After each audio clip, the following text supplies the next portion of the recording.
Welcome. In this video, I'll show you 2 ways to turn off Crosshair X at startup. All right. So first up, by using the app. So open up the app. Now once you're in here, just go to the left panel and click on options. And here we have launch on startup. Also Crosshair on launch. Okay. So if you just want your Crosshair to show when you boot up your computer, well, you can just leave this on and turn launch on startup off.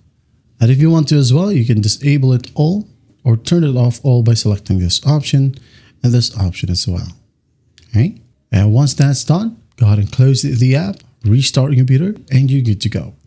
Also, if you have Steam, okay, or Epic Games, just make sure that you open up startup apps right here. Okay. Just disable Steam. Also, if you can find Crosshair X right here, just disable it. And if you have the app on Epic Games, well, just disable Epic Games from running when you boot up your computer. That's basically it. That is how you turn off Crosshair X at startup. Well, I hope this video helps, and I'll see you in the next one.